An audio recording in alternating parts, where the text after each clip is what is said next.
Okay, hello. I'm really excited to finally do the breakdown of this visualizer.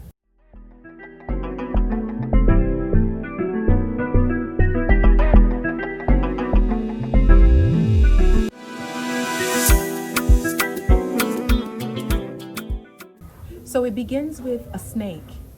Now, this symbolizes the enemy, the ultimate enemy, which I believe is Satan, right? The father of lies. This was representative of the enemy creeping in the background. And I started it off with this particular image and symbol because I wanted you to see the spirit of what was happening the entire time. It really was a serpent. We know that a serpent can symbolize quite a bit, but in this context, it symbolizes temptation, it symbolizes lies, it symbolizes deception, and the enemy, the ultimate enemy, Satan. All right, so you have that, their boss. And when I say their boss, these are enemies. These are enemies that I acquired here in Tanzania with the stories that are unfolding as we release this Most Wanted album and album documentary. Please take a look at the links in the bio and make sure you watch the story times part 1, part 2, part 3 so that you can get caught up to more of what I'm talking about. Yeah, so then you have the investigation board. You have the man sitting there in front of the investigation board. That symbolizes the level of effort that was put in to trace, track, hunt, stalk, harass me. And this is simply because of my desire to see a thing through where justice is to reign supreme. I'll speak more to it at the right time.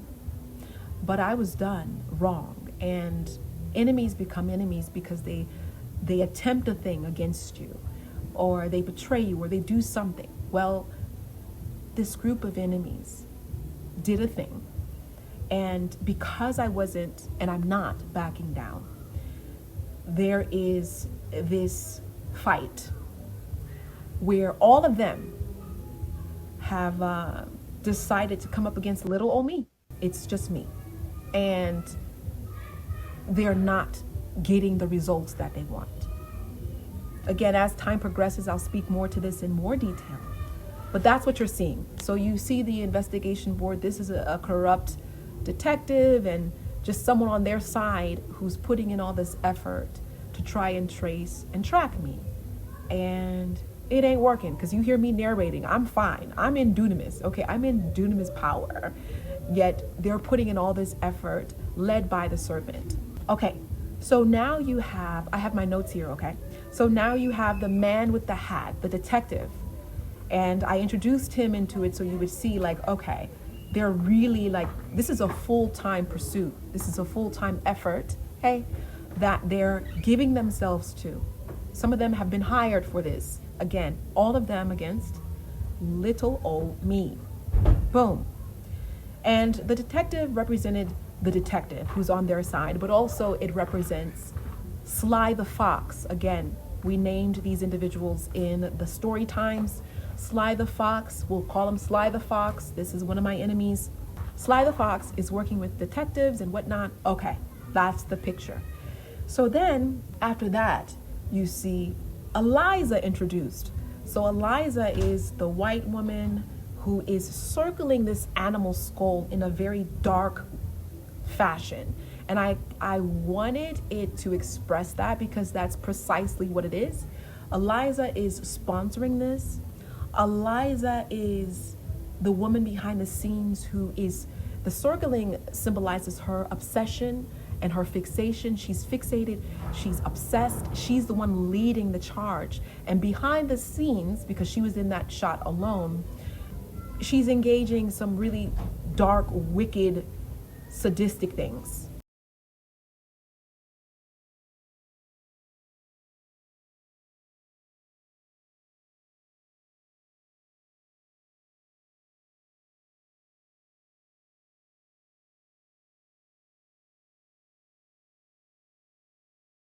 So not only is Eliza pursuing this in the natural, in terms of this corruption that she's sponsoring, this entire system that she's building around her intent of evil and lies, you have behind the scenes, she's spiritually doing things that many are not woke to. Some of you are not. She's doing things spiritually to also try and fight for what she'll never, ever have. So she's circling and she's fixated, she's obsessed. And then you have actual footage, which I put in there because I took the footage because I knew, I'm like, this is wild. Like, this is going to be my testimony. I got to record being stalked on the street. I got to record police officers breaking windows, trying to break into my home after following me on the road. Sly the Fox follows me to my home. So there was a place I was staying, and it was a bit of the way into this. So I got a bit too comfortable, I'll be honest, in the city of this ordeal. Because I had just come back and I was like, yeah, I'm fine. Anyway, I was walking outside the day before the police broke my window and tried to break in. My host saw someone following me. She saw Sly the Fox following me on the street. She calls me because she saw me enter my home. She was my neighbor. She saw me enter my home and she said, Adiana, there was someone following you on the road? Did you notice that? I said, no. She said, literally, there was someone following you up to your gate. And I pinched myself because I'm like, first I got too comfortable. Like, you see what's happening in this town. They got investigation boards. People are bought out, sold out, just corrupt individuals, right? Searching for me, hunting me. And I was on the main road and I didn't even notice that someone was following me behind. So that next day, that's what that ordeal was. Someone followed me. It's someone who's wicked enough to do what they couldn't do. They were going to do something much more sinister, but it didn't work out. So essentially, they broke the window and they expected me to cower down. I called my attorney and that was handled. What they wanted to occur never happened. But I got a story to tell now. So that's what that is. Then on the road, I was being followed one day by immigration. There was immigration police officers. So Sly the Fox and Eliza and possibly Eve, I'm not sure, but for sure Sly the Fox and Eliza were really working on getting me out of the country so that they could claim this victory of theirs that would never happen, right? Okay, let me put it this way.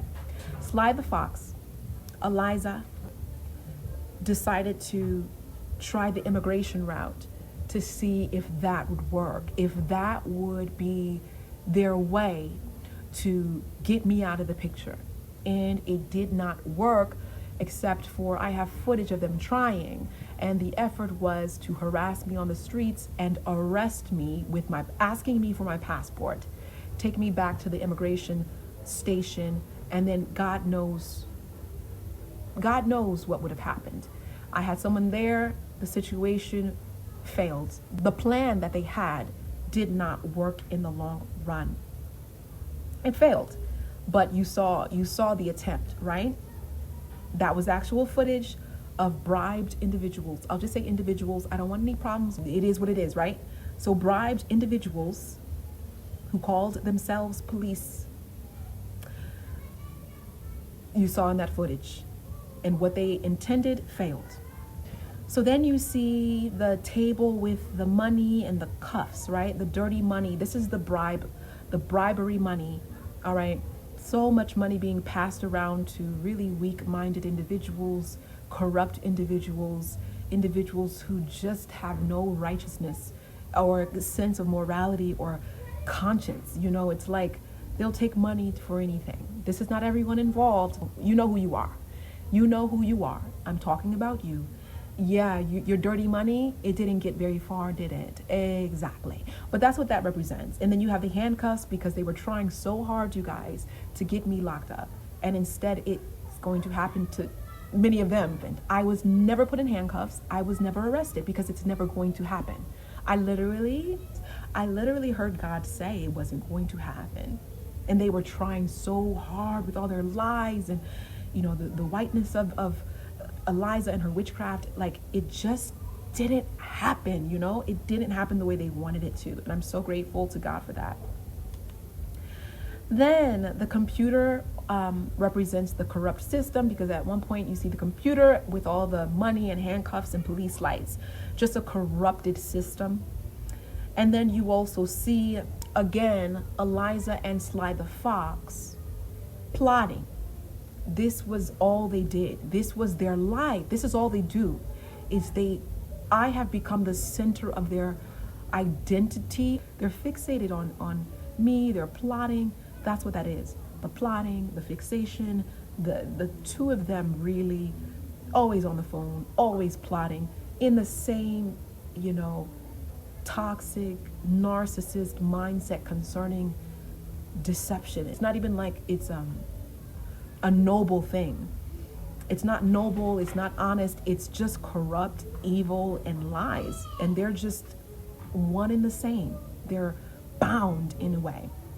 Then you see the man with the camera. Now, this was one of my stalkers. There was a situation where they came to one of the houses that we acquired out here in Tanzania, and they essentially tried to intimidate me and hand me some letters and documents that had no authority at all, right? And in that encounter, I recall there was one guy, we'll call him Ogre. I know, like, his name is very similar to that. We'll call him Ogre. Ogre, not that he looks like an ogre or anything. Let me think of another name. I'll just call him O. We'll call him O, because he's like a minor character. And O was someone that I met when I first came to Tanzania. I met him around the same time I met Sly the Fox. And O and Sly were just, the tribalism was all over the place. It didn't matter what the truth was, as long as I wasn't Tanzanian, I was O's enemy. So there was this ordeal, this encounter where they tried to intimidate me at one point in the beginning of this ordeal. And O actually had his phone in his hand and tried to video me during this encounter where I got out of my car and they were all standing in a row and they had these documents as if to say, we have authority over this situation, which they did not. I knew that, and I stood my ground, and I just stood firmly, and I talked to all of them. I confronted them head on, and I said, I can't believe you guys are colluding to do this to me. And at some point in that encounter, literally tried to pull out his phone and record me. I reached for the phone and I said, oh no, you're not about to record me, right? Come on, that's like, it's so violating and it's so unnecessary. We're here talking, you don't have to record me. I reached for the phone and physically assaults me as if I was a grown man. And this is someone who works at an NGO and they work for battered women at an NGO. And this was someone that I mistakenly involved on the board, right?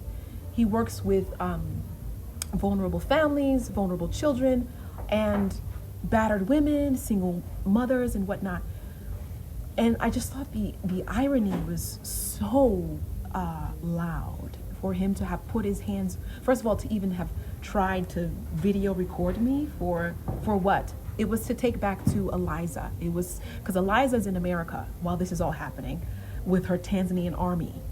I've never been assaulted like that in my life by a man. So I just want you to think about that. And that's why I gave O a moment. I gave O a moment with that camera because that was him. He was just there to stalk me, monitor me, and then bring any videos or anything back to Eliza. His job was to try to get some recordings because he had his phone on the entire time. But then there was one point where he tried to put the camera directly on me. And I said, no. I reached for the phone and he took my arm and I was my head hit the ground first. I'm so grateful to God that I'm not like injured as much as they would have likely enjoyed that. I'm telling you, you guys, this is such an evil alliance. It's not your average contention at the workplace, even though I know it exists there too, in terms of people just gang stalking and dealing with these type of efforts to destroy a person. But what I love about this is that Dunamis, the power of God, preserves me, because they could not affect the results that they ultimately wanted, and they cannot. And you'll see how this plays out as we continue. So with that being said, it concludes with the mirror, the bridge. It goes into the bridge, and you have the mirror, you have Eliza, you have Eve, and you have what is this person's name? Sly the Fox. But it also speaks to the entire group, because there's more than these people that I've named.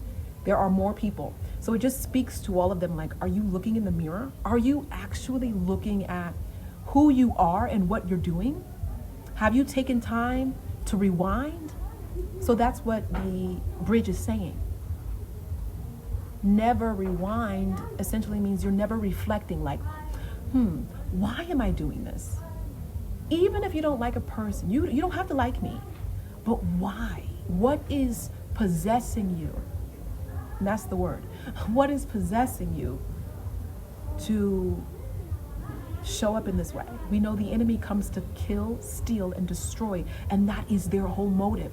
And these are people who profess to be Christians, who I've gone to church with, who go to church every Sunday, who are praying demonic prayers and thinking that God is with them. So then it concludes with the investigation board again, because it's like they're starting at square one. All this plays out, and they're still, as the song concludes, at square one. Truly at square one. Not affecting what they wanted in the end. And the way this is to evolve and flower and continue is going to further speak to how what they think they affected comes back on their own heads. Think of Haman, right? Haman, Mordecai. Haman was a hater of Mordecai, was jealous. Essentially, what Haman wanted from Mordecai became his own fate. What Haman wanted from Mordecai and the Jews, right, became his fate instead. So it's like all this effort, and you start back at square one. Those of you who are watching, because I know there are those of you who are watching who are involved with this story, the money, the bribery, the efforts, the lies, the serpent in the end, the system of evil in the end does not prevail. All of these people, this whole army against one person, does not prevail. And that's what my testimony is as it continues to flower and unfold before you. I pray that you would just be blessed by it, inspired and empowered. Okay, so with that being said, I'll conclude here, because my battery will die and I don't want it to die in the middle of recording. It just did, and I had to restart it again. Anyway, so this is Dunamis, the first visualizer lyric video. Please stay tuned for Dunamis, the remix. If you have not heard it yet, if you have not listened to it yet, streamed it yet, saved it to your playlists yet, please get to it. It is a banger. It is a vibe. It's got more of a lo-fi edge to it. And the official version to be on the album is going to be a whole new, full-bodied, final expression of Dunamis. So stay tuned. I love you guys so much, and I'll check in with you very soon. Bye.